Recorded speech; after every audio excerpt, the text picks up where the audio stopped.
Okay. Hello and welcome to Mostly Minnesota Music Podcast Edition. I'm Ann Tracy. I'm here with my co-host, Heather Baker. And we are here with Brianna Kočka. She's totally lost my mind there. You know what? Because I was thinking, thank you for, I had in my mind that it has been, the last time we saw you was January 2020, I think. Yeah. It was like right before everything shut down, right? Yeah. It sounds right. Yeah. Was it at the Cactus Blossom show? I feel like, or was it, did we talk? Jack Klatt. You were just about to play with Jack Klatt. Yeah, I forgot about that. That was a fun and we were in the studio. Yeah. So that was the last, so all of a sudden my brain started rushing through with that. I was, yes. I mean, just what a different world. I know. Everything has changed. It's really, I'm truly like boggled to even think about what life was like a year and a half ago. It just feels bonkers. So it's good to be. Well, I mean, you were excited about the residency at the 331, and I think we went to some of those shows, and yeah, that was kind of like the end of playing. You know, it's interesting because I had none of us really knew what was coming when it came to COVID, but I had already decided I was going to slow down on playing some shows. And so it was the residency and then Big Turn Music Festival. I played one show and then I played one little teeny one at Dusty's in February. And that was like the end. So yeah, it was a whole, like I really wound it down as everything else all of a sudden wound down. So it's kind of, I set myself up for a good scenario by accident. So that was very serendipitous. I'm afraid you put us all in a pace we weren't prepared for. Just bringing it down a notch. Just everybody. Yeah. Everybody. Yeah. But I'm hard pressed to say anybody's had a good year in the last year, but we've got a great outcome with the new album. Yeah, I think I feel pretty lucky about it, honestly, because I wasn't intending to like make any music and I was kind of stuck in a writer's block, honestly, and just didn't know what to do. And then was very graciously asked to participate in a song a day, like a month-long song a day thing with some other Minneapolis artists. And actually more than just Minneapolis, somebody was like from Scotland, and it was like people all over the world. And I did not write a song a day. I only wrote 5 songs, all of which, well, 3 of which end up on the album, and 2 of them I wrote like a week before the album, like before I started doing that last August. So just randomly wrote these new songs and was like, wasn't expecting this, but I guess since we're like all locked in our houses, I may as well like try to record them. So it happened, and I feel really grateful about it, but it was very not planful at all. So. No, and you kind of went for the quality over the quantity there. Totally. Yeah. It's interesting. Like the last, so 3 songs was an EP, and Dream Life is technically an EP. I mean, it was only a 7-song album. I think it clocks in just under 30 minutes. So like I have a problem with EPs maybe, and that's like all I can do. But I like to release groups of songs that feel like they're meant to be together. So I think about albums as more of a fluid thing. Like it doesn't have to be over 30 minutes. It's not really about the time. It's about the grouping of the songs and if they belong together. So I did it again. 5 songs. I think they work together. So I hope other people feel that way. They do. And to be fair, it might be partially the videos that you've done for them, but they're not retro, but they're, and I mean it in the best way when I say it, they're almost old fashioned. They're, you've got that big band sound and there's some country to it. And I should say they're timeless, but remind me of an era that I wasn't even around for, to be honest, That's great. I mean, I think that's the fun thing about this album is I really wasn't trying to do any sort of sound or genre. I wrote the songs, and they were I was listening to like a lot of like João Gilberto and like a lot of bossa nova at the time. And I've also I kind of just write folk songs in general. And so there's like kind of a Bill Callahan quality to them, or like a little bit of a Blake Mills thing. Like I was just like, I'm going to just like let them be weird if they want to be weird.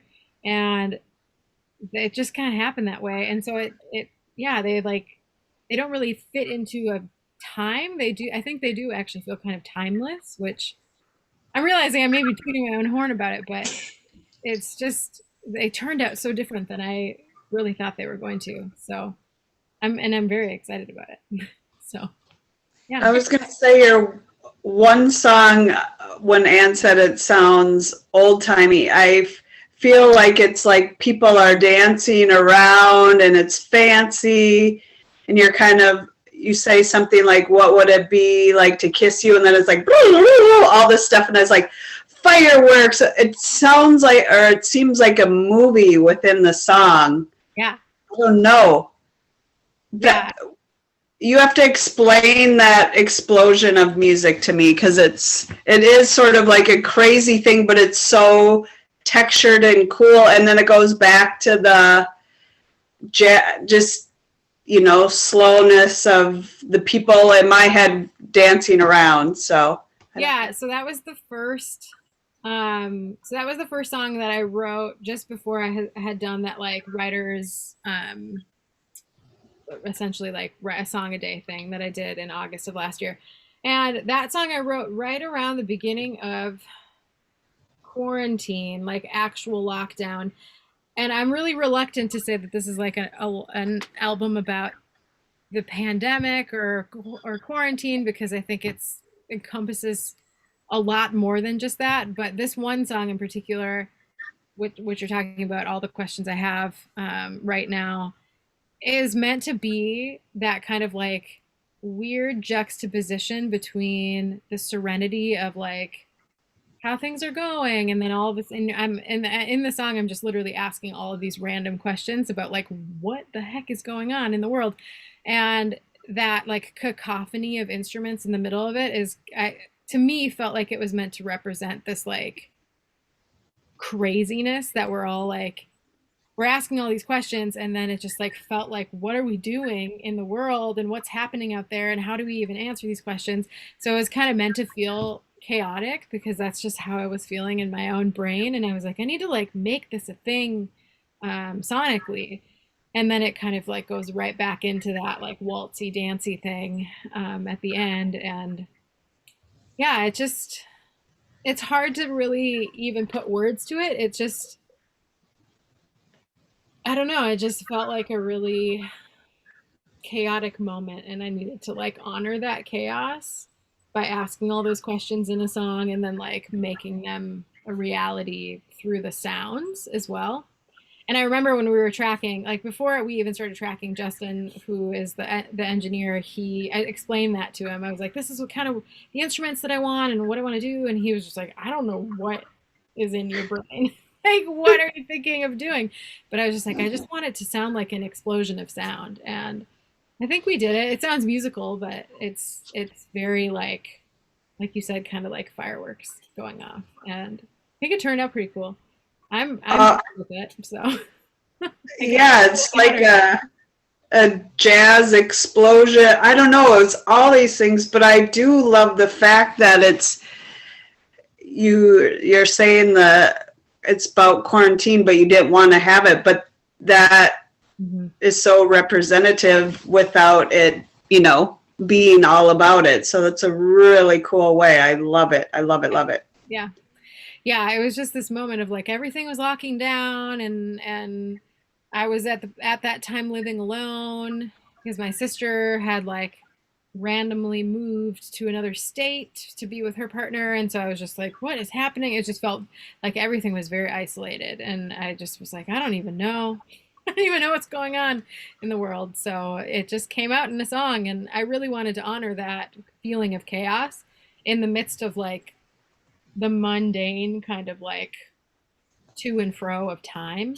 And that's what came out. So there you go. I can't imagine. I've been trying to think about like how I'm going to play that live. Like, because I mean, this whole album is very different sounding from everything else I've done in my past. And so I've just been thinking like, okay, well, someday I'm going to have to play these songs like in front of people. And how am I going to like do that when I was like, we overdubbed a bunch of different stuff to make that sound be the thing. And Lars, my drummer, also played accordion, and he can't play drums and accordion at the same time. So it's a whole project to figure out in the future, but we're not there yet. We'll get there someday. There might just be a live version. It'll be a little different, and that's okay. Yeah, totally. Okay. I think you kind of bring up that whole idea of the time, and that seems to be a theme that's going through the several of the songs as well. Seasons in particular. Mm-hmm. Yeah, it's interesting, you know, being in the middle of an album cycle, in the middle of all of this COVID stuff has been complicated because I haven't really sat down to think about like the messaging of like what is happening on this album. I feel a little almost like ill prepared. I'm just like, I just put these songs out and I don't even know what I'm trying to say, but I do think that there is some kind of like dichotomous stuff happening between like how we conceptualize time and the passing of time and seasons of life. It doesn't have to be like the seasons of the planet necessarily, although, you know, one of the songs deals with that. But it's kind of, the whole album is kind of like a look at the depths of longing and how to hold tight to the things that matter to you. And I think that's just kind of part of the seasons of life in general is coming to terms with, you know, how things change and being okay with that, which I'm kind of notoriously never okay with change and always trying to like be better about that. And so, you know, a lot of the stuff that I write is very much like self-exploration and trying to come to terms with my own feelings, which feels a little masturbatory in the reality, but I hope it's valuable to some people to be able to explore their own ideas of change. So, yeah. Does it help you to write, like, and explore it that way to, you know, if you don't like change or not loving it? Okay, that's kind of your avenue. Yeah, I feel like songwriting has always been a way to process my own internal chaos because I'm a highly sensitive person. I have a lot of anxiety. I have a lot of just stuff. My mind is not quiet, and writing a song is a way to get that chaos in my brain out into the world in some way. And I think it's meant to be a symbiotic thing. Like, not everybody that writes a song has to put it out into the world, and that's perfectly fine. But I really love being in the studio. I love getting good sounds. I like kind of sculpting a sonic picture so that people can really relate to those ideas, because I know as like a person who listens to music, I love hearing other people's ideas and what they're processing. So I figure maybe I should do it too. I guess maybe, and hopefully people will find it valuable. But at the end of the day, I think even with this album, I was just like, you know what, I don't even know if anyone's going to be interested in this, but I kind of have to do it. Like, if I felt this like really intense like yearning to create this thing that had no expectations and wasn't going to follow any formula. It was just going to be the sounds and the structure that it wanted to be. I'm very delighted to see that people are interested, but I was really not anticipating it being anything interesting to anyone else except for me. So yeah, it's just, I feel like I'm sounding very self-deprecating tonight, but I'm kind of almost shocked by how it's turning out, and I wasn't anticipating it. So, yeah. I have one more question just from what you had said, dealing with your videos for some of the songs, and it's like another layer. When I watched it and read Anne's posting on it, it is such another layer of depth to put towards that. Are you really specific with what you want, or do you kind of give that away to somebody else? Yeah, so those videos, so I've never made a video myself ever. for music stuff. I've did it in a past life when I went to school for cinematography many moons ago, over a decade ago now, but haven't touched any of that software or anything for a long time. So I honestly, it's interesting. I was in the process of working on like a little mini documentary about the making of this album, and it wasn't really turning out quite the way I wanted it to. I just felt like I wasn't able to express what I was trying to get at without like taking a lot of time to do editing. So I randomly was like, okay, well, if I'm gonna not have this mini doc, I should probably just release some videos and see what's out there. So randomly just started perusing public domain websites and archival footage, trying to find something, and came across some really cool videos. And the thing that is interesting about both the video for Seasons and Sunset Vignette is there's like this expansive presentation of flowers in them, and the cover of the album has marigolds, which are like my favorite flower as well. And everything kind of feels like vintage and retro, and like you know how there's just like that quality of 35 millimeter film or whatever this. I mean, I don't know if it was 35 millimeter, but it was certainly film. It wasn't like digital. And so there was just this vibe. And so I came across the video footage for Seasons and was like, oh, I love this home video. And it felt very, very fitting for the theme of the song in some ways. So I just did the thing and put it together and was like, this is cool. I think it's cool. I hope other people think it's cool. It was really a pretty like passive thing. And then decided to do something similar for Sunset Vignette, but came across this really interesting old video or like film footage of, can't even remember the name of it now, but it's this film of this couple out in a field like doing their work and then walking home and like looking out on the land, and they're like surrounded by all these beautiful flowers, and it's just, there's something about that, like being present to the earth and being present to each other. And I don't know, it felt like it fit with the song really well, randomly enough. So I honestly, there was no like grand plan for any of that. I feel very fortunate to have stumbled upon some really interesting footage that felt like it kind of fit together. But I didn't like sit down a couple months ago and go like, I need to have this video for this and this video. It was very organic. And I think that's kind of the central theme of this whole album is like, it's all just been like happening when I put time into it instead of like making a plan and putting it out there to feel branded. It just happens to be branded. And I guess that's just because I'm trying to lean into the vision of the aesthetic. I don't know. When I think about it, I don't even know how to answer it, I'm realizing. So I should have maybe thought about it more before I got on this call. But yeah, I hope that helps. Oh, no, I think you answered it, just kind of what spoke to you, you know, what felt like the song. Yeah. Yeah. Yeah.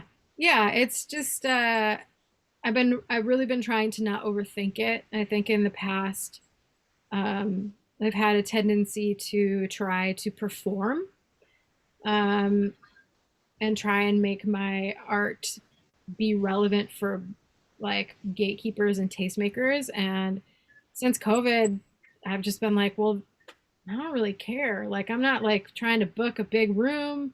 I'm not trying to like sell out a big show. Like, I'm just kind of twiddling my thumbs and keeping to myself, but I like want to make art. So I'm just going to like follow the instinct. And it happened to have made something that I'm really proud of. And it feels the most authentic of anything I think I've ever made, which I feel very grateful for. But it does feel, it's very touching in a way. I mean, the Seasons in particular was very touching to me. The video, the pairing of the two I thought was amazing. And for folks who haven't seen it yet, it's video from Minnesota Parades and Picnics. Yeah. Yeah, I don't know, there was some quality to the nostalgia of that video that just felt like I don't know. I mean, I'm a Minnesotan through and through. Yep. Like I've moved away and come back multiple times now, and it's always going to be a part of me. And I've been struggling with that video, thinking about how like it's very representational of like a sliver of the people that live in the state, but it also is feels very true to me. And I don't know, it just had a vibe. It's like the only way I can explain it. It just had this vibe that I was like, I can get down with what's happening here, and I truly can't get over like that piece of the footage of this family sitting in front of this like giant bush full of flowers, and I was like, I want to be those people in front of that giant bush of flowers, just like I don't know. And I feel like people like used to be like less self-conscious about their candid videos and footage, where like if somebody wants to take a picture, like if my partner wants to take a picture of me, I get all weird and I'm like, let me like fix my hair and do the thing, blah blah blah. But you look back at this like nostalgic video footage from 1948, and people are like posing in front of this like beautiful field of flowers, and they're just like very matter of fact, and it just something about it just felt really authentic and real. And I mean, that's the beauty of it, is it was home footage, like home film footage. It wasn't meant to be some big production. So I was very grateful to stumble upon it. Well, it's funny. I was just a conversation I was having with someone earlier today about, you know, when I was a kid, my parents maybe took a lot of pictures of us, but that film never got developed. Yeah. I mean, I had an uncle who took a ton of videos. It's an uncle who married into the family. Nobody saw any of those videos until everyone died. Now you take it, you post it, you take it, you post it, you take it, you see it. So it's so funny to think about. They're probably like, oh my God, this is never going to be shown. We'll never see this. It's just that idea. And maybe they even had more of an idea of people will see this when we're gone. Yeah. It's not for people today. It's people will see this when we're gone. Yeah. Well, yeah, and I think that's kind of the beauty of that footage in general, is like it feels almost otherworldly, because it's just not the same quality in a lot of ways to what we're doing now. Like you were saying, take it, post it, and it just, yeah, I don't know, it has kind of a grit to it, and I just really, I don't know. I most of the music videos I've ever made have been like very like, this is my face and I'm like singing the lyrics, and that's fine. I have no problem with that. But I just was like, let's just turn it away for a while and like look at some other stuff going on in the world out there. And that footage just really stood out to me, and it felt like, honestly, to me, it felt like I was watching like a home video that my grandparents would have made. Absolutely. And that to me is very special. Well, it's funny because Seasons very much, that could have been my grandparents in a heartbeat. I think I've said that, it could be. Whereas the Sunset Vignette, the videos, there are kind of, as you said, there's the couple who are working on the beach and everything. To me, now, if you tell me that it was all filmed in Becker County, I'll have to eat my words here, but that has a much more of a European feel. Yeah. I mean, you start with the buildings, and then there's a part where given it's the name, Sunset Vignette, where they do the side of the cross, which to me would be the Angelus, which is not something we do in Minnesota, but something that, the bells go off at 6:00 and everybody crosses them. I looking at the same, but you did such a good job of finding that, having something that's so very distinctive. It has the same, ethos, but just very distinctive moods somehow, Well, thank you. That's good to hear, because I honestly was very apprehensive. And I remember after making the video for Sunset Vignette, I showed it to my partner and was just like, I don't know if this is cool or not, but I think it's cool. So I guess like I should just trust my own gut instinct. And I think that's, at the end of the day, like that's been the central theme of this entire project, is like, I'm not listening to anybody else. I'm doing what I want to do, what my gut is telling me to do. And that's been the way it has been since the beginning. Every song, like even when I wrote the first song, All the Questions I Have Right Now, I wrote it on guitar, and I wrote that like cacophony part with just like me strumming on my guitar all crazily, kind of like a Spanish guitar part. That sounds silly because I don't know how to properly say what the vibe is, but um, I remember doing it and just going like, this is what I want to do, but this doesn't, like, are people gonna judge this? Like, I don't know. Like, it was, I think I've always really been worried about the perception of the stuff that I'm working on. And I don't know, there's something about COVID and being isolated that has really helped me just let go of that and go like, stop, just follow your instinct. And that has been the theme for all of it, you know, for the videos and the album artwork and the songs and the how we captured the audio. It's truly like very much a vision from me that I wasn't stressing over necessarily. Or try. I just really want, to me, I just really wanted to let genre go. I just was like, it doesn't matter. Like, you look at Joni Mitchell, she will do anything, like, and all the things in all the genres, and you're like, she just has her sound, and it will be distinctive, even if it feels like jazz in one song and folk and country or whatever. It's just, which is funny because I hardly even listen to Joni Mitchell, but there's just something about just embracing the truest part of yourself that maybe it's because I'm in my 30s now and I've stopped caring so much about what people think, but maybe it's COVID, but it just feels good to like let it go and just follow. I'm just trying to follow my heart, as cliche as that sounds, but it feels good.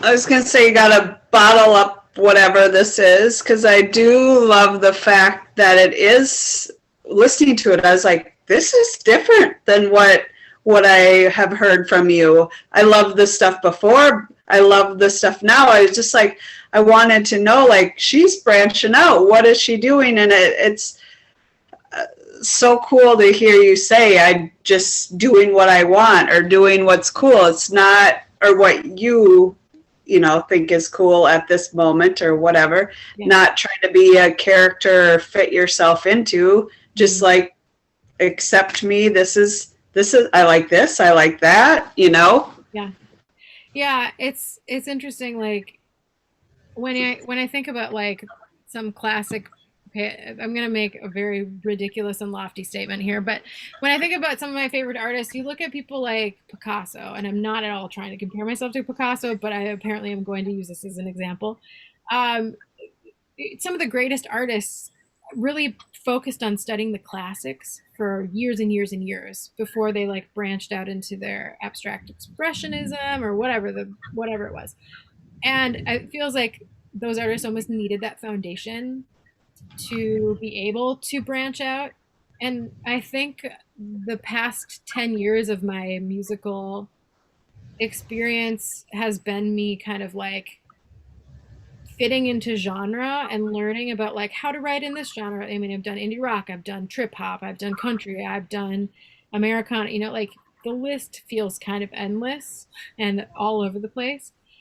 And those experiences have been really vital to kind of help me understand the history of music and how to write in certain genre. And this was the moment where I was like, okay, I get the foundation, in the same way that like all these classical artists have like spent years training. And now I'm like, okay, I'm gonna like branch out and try doing, like, following the inspiration into a different place. And it's just really, it feels very liberating to like be able to do both. And I mean, I'm not classically trained. I don't know any music theory to save my life. I play by ear and always have, but it feels good to just do my own thing, I guess. And I feel lucky to have the opportunity to, because not everybody has access to like a home studio or a friend who owns a studio that you can rent, or like some of the best like musicians in Minnesota are just like a text message away for me to just be like, hey, do you want to play drums on this album? And then they say yes, and you're like, I can't believe I just got you to do this. So it's just, yeah, it feels very, I just feel very grateful. That's an awesome lesson to have learned in the last year. Yeah. Yeah, I think so. Yeah, well, and you, as you said, you were kind of going for a wind down before this, anyways. You were open to it, and you Mhm. heard it. Mhm. Yeah, I think that's the reality is like being a musician. I think, I mean, there's so many different levels of being a musician and making that your way of making money. And I won't ever pretend that this is my full-time job anymore. It's just not. Like I did it for a couple years and it's not sustainable for me. Like, and any musician who's not like signed to a major deal and doesn't have a team is probably working a side gig. Whether or not they acknowledge it publicly, they probably have some sort of side gig.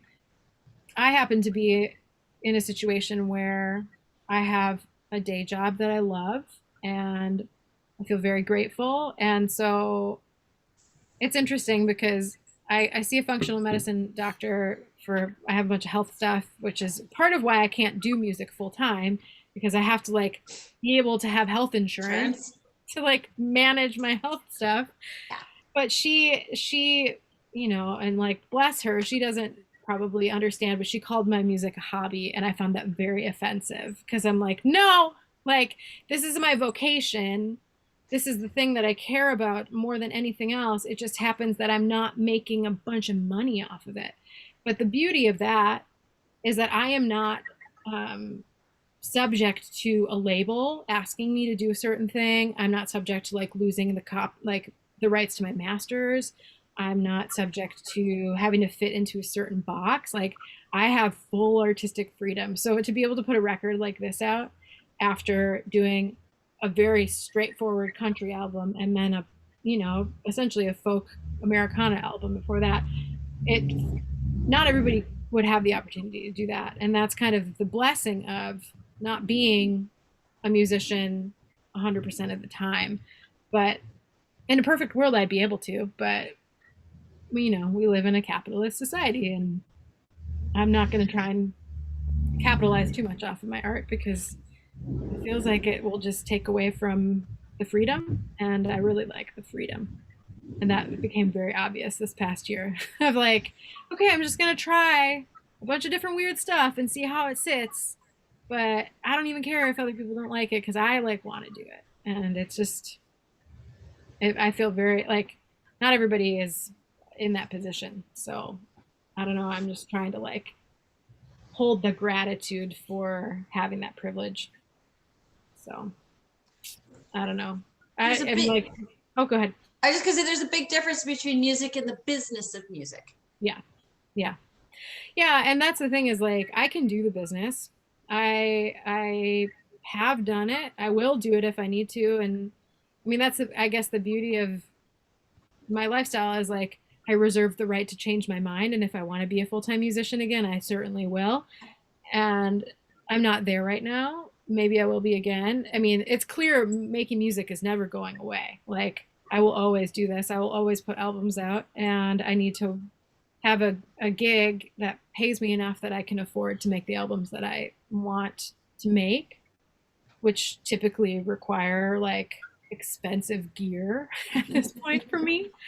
Um, so, in a lot of ways, my lifestyle is in service to the art, um, but it doesn't feel like I'm gonna like go hungry, which is a nice feeling for me after a couple years of touring and having my health really on the rocks in the midst of all of that. I was just like, man, it feels good to like have some security and also like get to make some cool art. So, and you know that I'm always reluctant to talk about this aspect of it, but the reality is like I think more people need to understand that like this is how it is for a lot of artists, and I'm not interested in like putting a persona out there other than like the full picture. It's not as mysterious, but I don't know, like I'm just not really interested in that kind of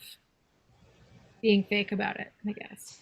But the beauty of doing it that way is you don't have to worry about someone sneaking a picture of you having some pizza. You know, like if you are who you are, then we know you like pizza. Yeah, which I do love pizza. I know. Did you know? And I can't even eat it anymore, which is the even sadder part. I was gonna, because you went gluten free. Really, I remember when you did a lot of posts about that back in the day. I mean, kind of close to the start of the pandemic, as I recall. Yeah, my partner and I were doing, I really truly love pizza. It is my favorite food of all time. And we were doing a pizza tour. We made like this crazy list of all these different places to go all over the Twin Cities to get the best pizza. And we were judging it and taking pictures and writing blog posts about it. And it was a whole thing. And that was actually the thing that really put my health like at the end of the end, where my body was, I have an autoimmune disease called Hashimoto's. Thyroiditis is a thyroid disease, and gluten and dairy in particular, but there's plenty of other foods, really increase your inflammation in your body. It's almost at like a cellular level. Mm-hmm. So after eating all of this pizza, I literally remember it was right after my gig at Big Turn.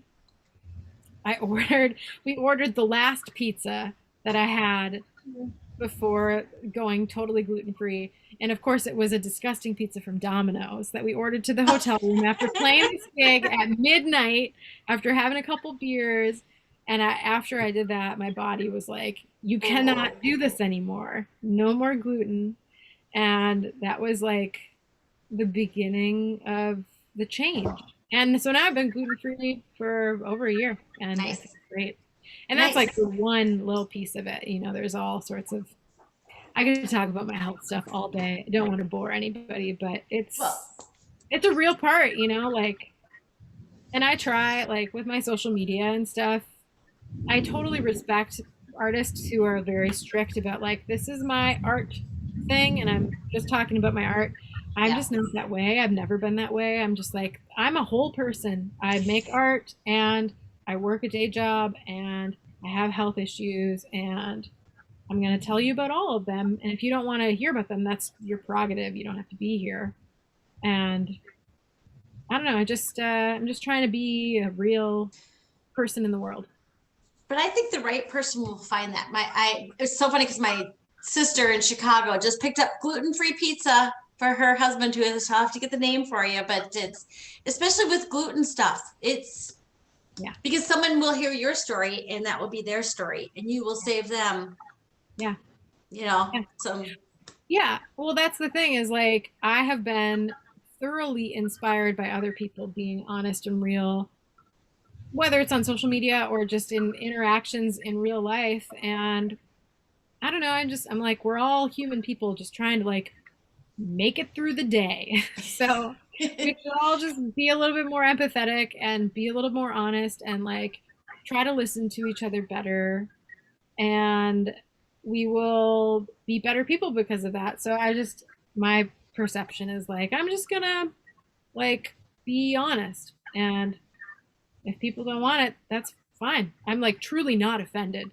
Like if people like unfollow me on social media, I actually find it kind of interesting. I'm like, they probably don't like that I'm posting about not eating gluten or something, but I don't even care. I'm just like, it's like people just do what they want, and we should all just be trying to show up for each other as best we can. I don't know. There's just something about like this climate that we're living in right now.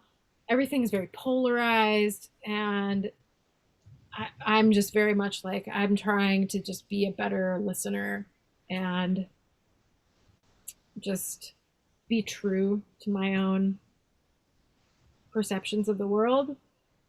Yeah, I don't know. I don't even know what I'm saying, but it's just, I'm having an awakening apparently. And I'm just trying to be honest with who I am, and that comes out in the art and it comes out in conversations, I hope. But I think being honest and showing all the different parts to you creates empathy, because they're not looking at you going, oh, she's beautiful, she has all this and can play music and all this, and you're like, okay, yes, and blah blah blah. So I do think that is a healthy way of opening the door and showing everybody. Yeah, I hope so. You know, like I I just like made a post like a day or two ago about like anxiety. Like I have really bad anxiety, and I don't know. I'm just like, we all just need, I think we're all like fighting internal battles that people don't see all day, every day. And so if I can do a small, my small part to like help raise awareness for that stuff by just being public about that, those struggles, then I think it's probably good for everybody in the long run. And yeah, I just want the world to be more accepting of people's struggles, and I think I am always just challenging myself to be a better listener for what other people are going through. So I don't know. It's a weird line to walk because it's also like maybe I'm like TMIing people and they don't want to know about how much fiber I have to eat every day or something. But it all informs my choices, I think. And yeah, I'm just trying to be, I think I'm always just trying to be more authentic at the end of the day. So hopefully that's perceived. And if it's not, whatever. People will like what they like. I don't have to take it personally. So That's the important thing. yeah. It's, it's the thing, I got a bunch of daughters. And one of the things I always would try to teach them is, not everybody's going to like you, and that's okay. You don't like every food. You don't like every person. You don't like that's okay. Yeah. Yeah. It's just not for you. And it's in a world where we're sort of taught that it would be nice if everybody liked us. And then you put us in this environment right now that's so polarized. Yeah. No wonder we've all got a little bit of anxiety going on. And I always appreciate hearing about other people's things, because anxiety that's something that I feel much more acutely now than I did before. I'm like, oh, that's why that's why I've had a stomach ache for 3 weeks that I haven't been able to get rid of. Mm-hmm. Yeah. Well, and I think like we're just not taught to be present to that stuff. Like, I don't know. I haven't done a lot of thinking about that, so I can't say too much about it. But I just, I don't know. I just think we aren't taught to be present to our internal turbulence, and mindfulness in that way is only beneficial, in my opinion. So like trying to just be self-aware for me is like at the root of all of it, because if I can understand my anxiety and my emotional turbulence, it helps me go like, okay, like that person did this thing to me, but it's my reaction isn't really about them, it's really actually about me and my baggage. And I'm like an eternal people pleaser. I want to like do the things that other people want me to do all the time. And I think just coming to terms with the fact that like that's not always the best course, and it's just not the healthy option. It helps like mitigate some of that anxiety. And it just makes people able to be their whole self, because otherwise I'm just not sure what the point is. Like I don't know. I don't want to be a fraud. So I was gonna say, you're not really living your life if you're pleasing everybody, doing all the things that you think that you want or they want you to do. You're not doing what you want to do. But this is making me thinking of your song, Make a Quiet Place to Lay. mm-hmm. That's the one where it's like, I need quiet, and when listening to it, I was thinking sort of, it's like too much is going on. I just need to take a minute. Yeah. Yeah, that's absolutely completely accurate. That song is written about, this album really is the three kind of, the two singles and that song, Make Me a Quiet Place, are the kind of love songs about my partner. that I'm with right now, and the other two songs, one's about quarantine and one is about my former partner who passed away. But the three songs are really meant to be a look at finding that place of solitude in the midst of the changes. So, season is like essentially saying like all this stuff is happening, but like in the midst of that, I still have you, and you're like the constant. Make Me a Quiet Place is that song that's like, it feels chaotic out there, and you make me this place that is just calming, that I can relax into. And Let It Stay, which is Sunset Vignette, Let It Stay is a line out of that song. Yeah. And it's that's kind of like that final piece of like looking at this relationship and saying like, I hope it doesn't go away, because you're the person that lives through these seasons. You are the person that makes me this quiet place, and I'm like, I have some foreboding joy about that. Like, I'm afraid that this is going to go away, but like I just am begging for it to remain. And so it's cautiously optimistic. And yeah, I mean, I guess that's with Make Me a Quiet Place, it's kind of a theme. I just actually started meditating again because I've been having really crazy anxiety, where I'm in the middle of buying a house in the craziest housing market ever. And it's been making me feel bonkers. And so I started meditating again. And there is something about like truly down regulating your nervous system and just like finding that quiet place, whether it's a person or a place or a thing, whether it's a walk outside or like cooking a nice meal, just like those everyday things that make you feel calm, I think is essential to my life, and I think has made its way into that song. It happens to be about a person, but I think it's bigger than a person. So, yeah. I can't imagine trying to buy a house now. So Yeah, it's crazy. We very, very thankfully have we got a purchase agreement accepted. So we close on early June, and it seems to be going smoothly. But this is the third house that I've ever purchased, and I've never been in a market like this. And we also had this deadline of the house that we live in is being sold as well. So it was kind of like, oh, we gotta like get a move on ASAP. And it was like that in the midst of, I do a lot of work in my day job around anti-racism and with the Chauvin trial, and just like that the state of Minneapolis and Minnesota in the midst of all of that has just felt very palpably intense and re-traumatizing.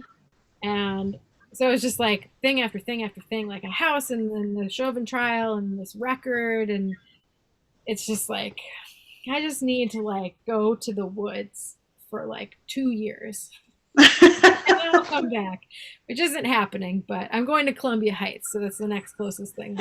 Nice. So it's a little bit quieter there.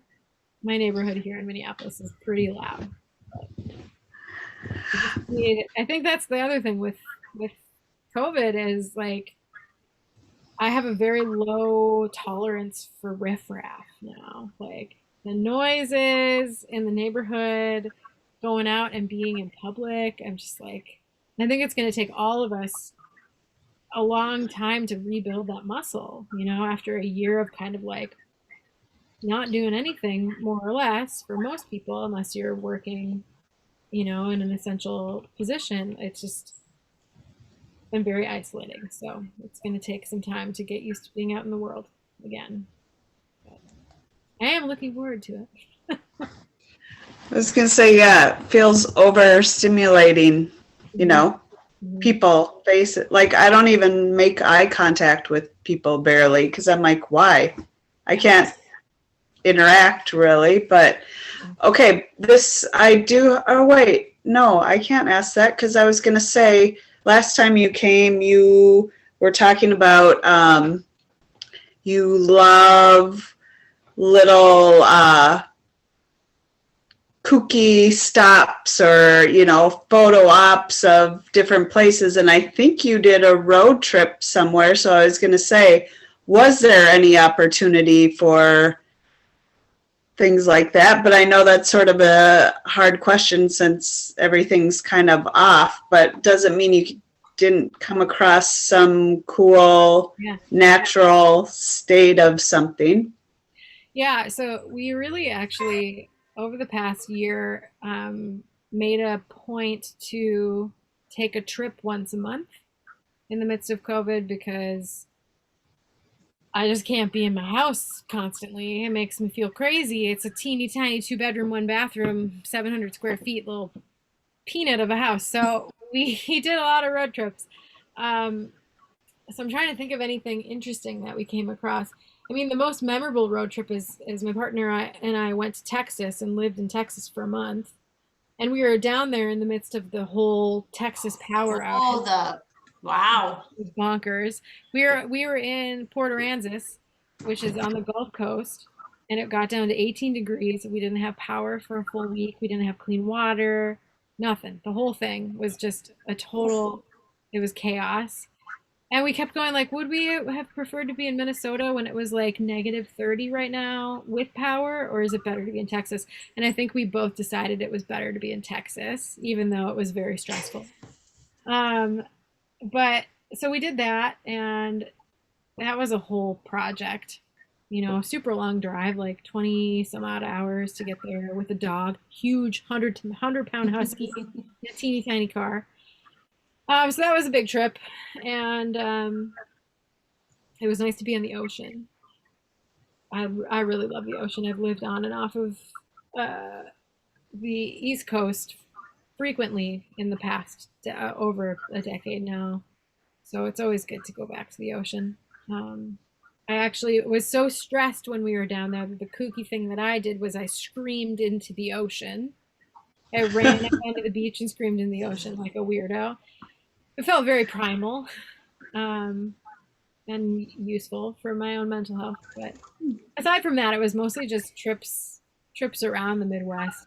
My partner, his family lives in Michigan, so we did a full 14-day isolation and went there for the Christmas holiday. We got to actually be with people, which was very special. And we drove back through the UP on the way back to Minnesota, so we got to see the rocky, beautiful part of Lake Michigan that I've never seen before. And I will say, this is probably not a popular opinion, but I definitely prefer Lake Michigan over Lake Superior now at this point. I don't know. It's just different. You can swim in it. I feel like Lake Superior is like you can't really do that. In Lake Michigan you can. But yeah, so we just took some trips. We went and stayed in southern Minnesota and northern Minnesota and western Minnesota and eastern, kind of all over the place. And nice to like be here and see the different parts of the state that I haven't really seen. So that felt pretty special. It is one of the things I miss. My work would normally take me different places. Mm-hmm. Yeah. No. Yeah. Yeah. I feel lucky that we got to do all of that. And now we're kind of in like hunker down mode. No more trips until we got moved into this house and renovate a kitchen or something. So it's kind of like pinch your pennies and do the thing. But we're excited. It's big for us, and it's a big old rambler. Has this crazy basement with like checkerboard floor, and we're gonna turn one of the rooms. Well, there's like the basement's kind of like a T, and one of the rooms is gonna be a mix room, which I'm sitting in our current mix room here at the house. So we're gonna have space to record there, and I don't know, just it's not gonna be nice to have a yard and a garage and a place to just be quiet because this house is very small and we love each other, but it's like we need some room. So I'm excited to have my own, like I'll finally have my own office where I can like go and write in and not worry about like sharing space. So I'm feeling hopeful. I'm feeling hopeful about it. Nice. That's a perfect note that's nice. Yeah, congratulations. It'll Thank be you. well, it'll be interesting to see what the next album sounds like when you've got this whole new. You're in a very different place, Yeah, literally and figuratively. who even knows? Yeah, I'm riding the Let It Stay train right now. I haven't started writing No, anything new, and I'm just gonna let it do its thing. And I have a fun show to announce in probably a couple weeks. That should be exciting. But I think this one is just I'm just gonna follow the path of this album for a while. perfect. For folks who are listening, I will put this in the notes. Where can people find you online? Find the music. Yeah, you can find me on my website, briannakochka.com. And from there, you can get linked up to my Bandcamp, which has the vinyl for purchase, as well as the digital copy of the album. And they can find me on Instagram, Brianna Kochka, Facebook, Brianna Kochka Music, all of the usual suspects. Yeah. But yeah, I hope people pop onto Spotify or Apple Music or whatever their streaming source is to go give it a listen when it comes out on the 14th of May. And you have some beautiful vinyl that you've got for this too. I do. It's right here. I'll show it to the world. Awesome. Before I drop it. Yeah, so this is, I actually only have, I'm realizing it's backwards and it's kind of shiny, but I only have 16 copies left. It's a limited edition, 50 printing, stereo lathe cut, single-sided, 12-inch vinyl. Nice. So I'm excited to have sold most of it, and I would love for other people to buy it because it's a very special album to me, and I hope people enjoy it. It is. It is. It's a COVID silver lining for us to have music like this come out and to hear that somebody who's gone through it and has really come out so well on the other side. So Well, thank you. thank you. Thank you for joining us. Yeah, I am so happy to be here. Thanks for chatting with me. It's always really fun to talk to you both.